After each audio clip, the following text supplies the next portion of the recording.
Merry Christmas. Ang lit ng waistline. Check nyo. Actually, nagulat ako, 5 months lang yan ha.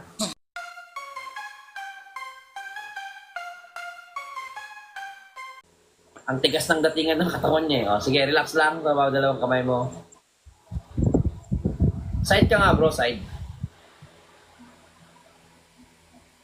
Piga mo nga yung tricep mo.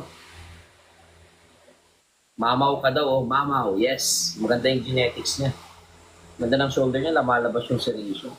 Talikod. Sige, piga mo yung likod mo. Merry Christmas. Ang lit ng waistline. Yan yung mapapansin nyo talaga pag maliit ang waistline, well developed, makikita mo talaga yung pagiging beekeeper. Double bicep ka nga dyan, brother. Maganda rin yung kapal, makapal na rin yung likod. Rear delts, goods. Lower back, okay din yung lower back, lats, goods. Patuyo na, oh yes, patuyo na talaga siya.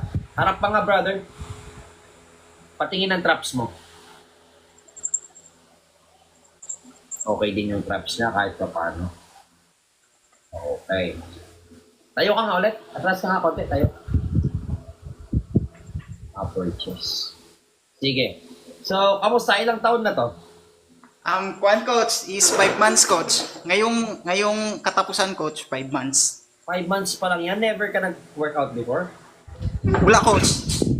Grabe. 5 months pa lang to mga idol ha. Pero, tignan nyo yung katawan niya. Ngaw-ngaw. Grabe. Solid. Unang-una, genetics na ito maganda. So, kamusta yung 5 months na progress mo? Okay naman coach, pero gusto ko dagdagan yung timbang ko coach, mga 65. Ngayon Ano coach, ba? ang timbang ko ngayon is 61. So, 4 more kilos. Yes, coach. Kamusta ang kain? Okay lang coach, 4 na beses. Solid siguro ang pagkain. Okay, ano yung mga kinakain mo? Lutong bahay? Kuan lang coach, ano yan, itlog lang, ganun. Tapos, gulay, ganun lang coach. Gulay. Pero malinis naman. Malinis. Yes coach. Ay, very good. So ano yun, ikaw nagluluto? Yes coach, ako coach. Very good. So malinis yung kain niya mga idol. Itlog, gulay, most likely manok, ganyan. Though, nakatrack ba yung macros mo o hindi? Nakatrack coach. Nakatrack. Yes coach. Very good. So, pag nakatrack ang macros, wala na akong questions. Just be consistent and make sure na quality lahat ng pinapasok natin. Yun lang naman yung magiging problema natin minsan kasi wala yung consistency nawawala when it comes to eating the right amount of calories. Anyway, sige, start tayo sa physique nyo. Actually, nagulat ako, 5 months lang yan ha. So, unang-una siguro talagang napaka-solid ng genetics. Okay, isa yun sa mga napansin ko. Kasi sobrang matured ng muscle mo eh. Isa sa mga gusto kong improve mo, brother Kwan, yung upper chest mo. Upper chest coach. Konting dagdag kasi labas pa yung clavicle eh. So, para mas maging full yung dibdib mo. Tayo ka nga ulit. Yung traps mo kahit pa paano nandun, shoulder, bicep, tricep, goods, wala akong problema. Ang baba ng body fats mo. Upper chest lang talaga. Talikod ka nga bro. Sige, pika mo nga yung likod mo.